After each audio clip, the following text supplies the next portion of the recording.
Hey everybody, it's Friday, uh, January the 11th. No, what is today? January the 12th.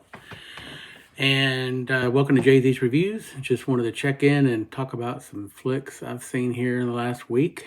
Able to catch up on quite a few. So let's start. Well, some streamed. I didn't actually get to the theater. I did get to see one in the theater, which of course is my favorite way to see films. But anyway, so let's start off and talk about a I didn't even realize it was on Netflix. I think it was Netflix or Hulu, one of the two. Anyway, Leave the World Behind with Julia Roberts, Ethan Hawke, and the other Mahershala Ali, I think is how you pronounce his name, and a cameo by Kevin Bacon, which was surprising. But anyway, so not sure how many of you have seen this. It's kind of the end of the world type story, but I had heard somebody had seen it and said they weren't too sure whether or not they liked it. They were still trying to decide. But anyway, it is pretty intriguing. It has a good storyline, and it does pull you in for a little bit. But I didn't like the way it ended. I don't know. I've never read. I think it's based on a novel. I haven't read it. Julia Roberts was good. Of course, I don't know when she's ever bad. Kevin Bacon's cameo was pretty good. And Ethan Hawke was pretty good as well. Mahershala Ali plays the dad of a young woman that Julia Roberts and Ethan Hawke's characters are renting for the week. And Ali's daughter, who's played by, I know I'm gonna crucify her name, Mayala Harold. She was great. She was really good. And everybody else that in the film itself was good as well.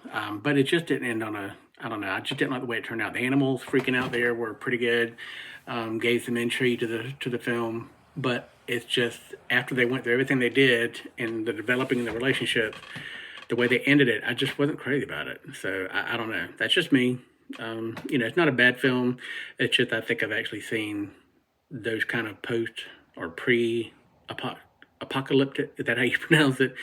I've seen them better. But anyway, so moving on, I did get to the theater to see this one, Ferrari with Adam Driver and Penelope Cruz. I was not overly impressed. I mean, it was good. I think Adam Driver was okay. I think he just overplayed it sometimes, and these, I don't know. I just wasn't crazy about his character. Penelope Cruz, I thought did a great job as the I don't want to say abused because neglected, I guess you could say, wife, and it was very sad. Had a story there that plays into it. That's pretty sad, and but from the action perspective, it wasn't a lot of as many race scenes as I would have liked. There was one moment there in the film where there's a crash, and it is absolutely horrific. It's one of the most realistic crash scenes I've seen, and it's horrible. I even had to Google it that night to find out because I'd actually read where it was a true story. And from what I understand, Michael Mann's getting who's the director of the film, is getting a lot of flack for it just being overly. I think I read where they said he was being overly sensitive by recreating it as realistic as he could. I don't know, but anyway, like I said, it's rather long. It could have been edited a little bit better too, to reel it in somewhat, and it just wasn't exactly it was not what I expected. So it was okay. I just wish there had been more about the development, the beginning of the car business and how far it came to be and all that stuff. Because when it opens up, you just see Adam Driver racing, and then it just kind of goes straight on to the story, and where he and Penelope they play husband and wife, but they're having difficulties. And Shailene Woodley's in it also, and she's a total waste. Patrick Dempsey plays a cameo. Well, not really a cameo. He plays a small part, but he was a waste. So anyway, some good talent in the film. It just wasn't what I expected. So it was okay. I'm going to go ahead and go to The Boys in the Boat, because that's the latest film I saw, but directed by George Clooney. Very interesting, very, very heartwarming type film, very good. One thing I liked about this was it focused on one of the young characters in the film who is going to University of Washington. It's right at the time of the Great Depression, and everybody's poor.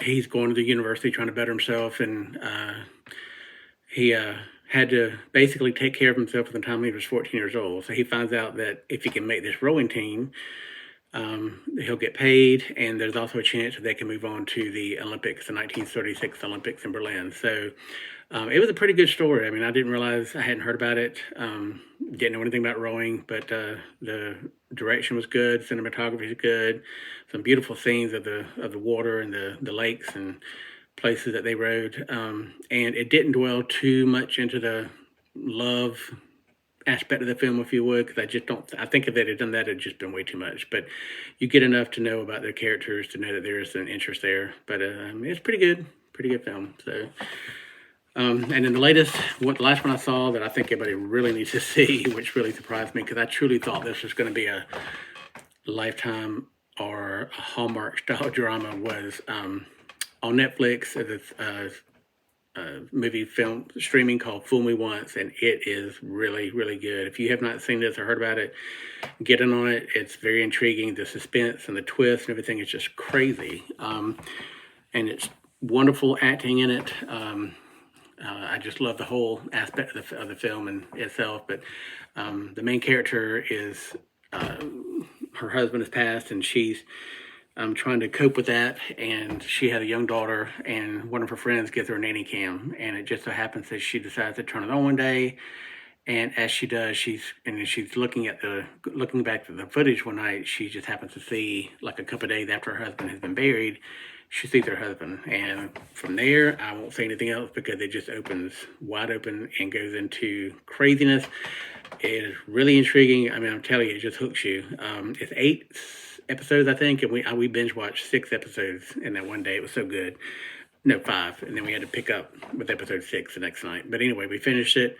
But that one is definitely a great one to watch. So if you're looking for something that really will pull your interest and you find very will suck you in, and you like mystery and suspense, I definitely suggest you watch it. So anyway, so that's what I've watched this past week.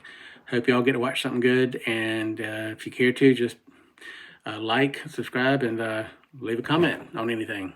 Thank you.